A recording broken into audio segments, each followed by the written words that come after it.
My insane wife tried to ruin my life because I didn't put my shoes away. After listening to heart monitors and suffering patients all day, the last thing I wanted to come home to was a bitching wife, but that's exactly where I found myself.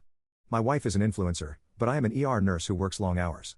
Working in the ER is not for the faint of heart, and I usually spend 12 hours on my feet covered in blood, organs, and fecal matter. I'm currently on call at the hospital where I work, and I have to be ready to go into work at any moment. Usually, on-call nurses stay at the hospital in overnight dorms, but my wife gets upset at me if I don't sleep over at her house enough. So I compromise by staying at her house a few times a week even if it means I have to commute. My calls are urgent and it gives me anxiety to make my patients wait, but I was just trying to be a good husband. My wife has said in the past that I don't love her if I don't spend at least 4 nights a week at her place. I love my wife, but we haven't moved in together yet because she is an extreme neat freak, and I don't think it would be easy to live with her. For example, whenever I get to my wife's place after a long shift, she freaks out and shrieks at me if I don't put my shoes in a closet and throw my scrubs in the wash the moment I step into her apartment. I know my scrubs and shoes are nasty. Like I said, I come home with human waste all over me, but all I want is a second to breathe when I get home. I don't make a beeline for the washing machine after opening the door, she follows me around and nags me until I do. Sometimes she gets so upset that she cries and gives me the silent treatment for the rest of the night.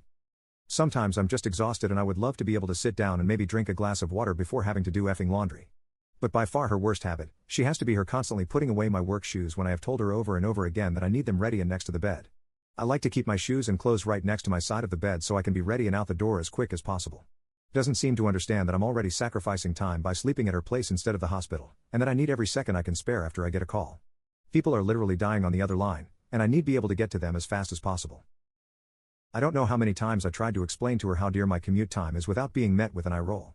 As I mentioned, my wife doesn't really have a traditional job, so I don't think she understands the responsibility I have to get to work as fast as possible after my phone rings. I feel like she truly values the cleanliness of her apartment over the human lives I'm saving, and I wish I saw it sooner.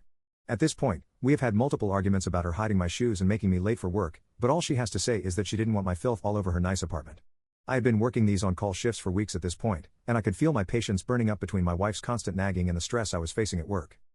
Everything boiled over last week when I got a call in the middle of the night and I woke up to see that, of course, my effing shoes were not next to the bed where I needed them.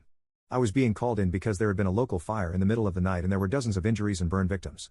Usually, I would just look around my wife's apartment for a few minutes until I found where she had hidden my shoes, but my anxiety exploded into anger and I decided to shake her awake that night instead.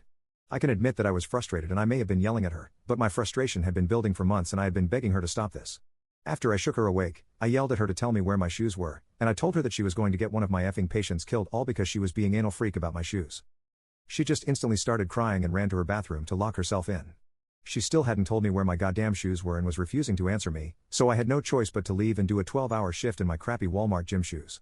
It was a miserable shift, but the only thing that hurt more was getting on social media after I clocked out and seeing that my wife had made a huge post on Facebook accusing me of abuse. She had.